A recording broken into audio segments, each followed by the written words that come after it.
proclaiming to the world that they served only men. But you know what women are like. They could get in where a draft couldn't get, and of course, eventually, they all got in where the draft could be got.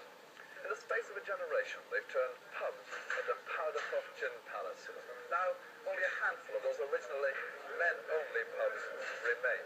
And one of the best known, possibly, is the Vestry here in Sunderland. Certainly in this town, it's the last bastion of male independence left. But before you start cheering for Sunderland, fellas, listen to the bad news. On Sunday night, after the session, the Vestry will close its doors for 6 weeks alteration.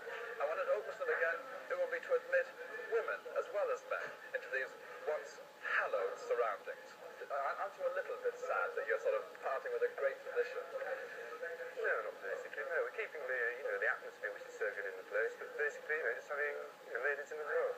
But aren't you swapping uniqueness just to be like one of the others? Because all the pubs nowadays virtually are mixed, and to some men that's a very sad sort of thing. Yes, but I think the majority of men would rather go into a pub and see lots of nice girls, given there's nowhere else. You reckon? Yeah, I do. Now, be honest with me, if a gorgeous blonde walked in, sat down where I'm sitting and ordered a large gin, what would you do? Well, I'd have to see off the premises, whether it was outside that door or through that door. I don't know. Excuse me, what do you think of the idea of women being allowed in this pub? Good idea. I've been known it for years. How long have you been coming in? Oh, for as last 30 or 40 years. Well, if you've been as lonely as you say you've been, why have you been coming in here? Why not go somewhere else? Because they don't need for drinking. What? It took me about and have a drink, argument, and in a men's bar specifically, and it'll not happen. Hence, will it? I have to come in and think before I speak. Yeah, exactly. What sort of things do you talk about?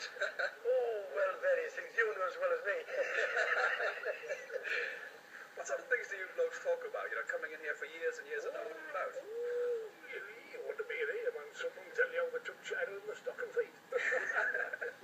Oh, I think it's a good idea. I myself no objection to women coming in. I was going to probably brighten the place up. Probably the best thing that could have happened. But aren't you going to feel a little... I've had a bit too much of your local grog. Aren't you going to feel a little inhibited in what you can say? Well, not really. One goes to the pub, so has one written on behind the bar, and one tells one's language to a certain extent, so I see there being no difficulty there.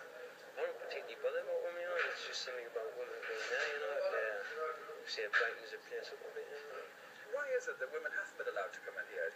Can you remember the reason? Yes, they were Quakers. The owners were Quakers. They never opened on a Sunday. Wouldn't allow it to open on a Sunday, neither here nor the T-shirt. And the White Hart. Was it a very strict place in other ways? Oh, strict. If you wanted dressed tough, you tie in a rock, you were ordered out. Wasn't allowed to drink. No. Do you know if a woman has ever tried to get in? Oh, yes, been ordered out. I've been in when they've been ordered straight out. We don't serve ladies here. Out. Quite abrupt. Did you feel compelled to sort of help the poor girl out and insist that she be let in?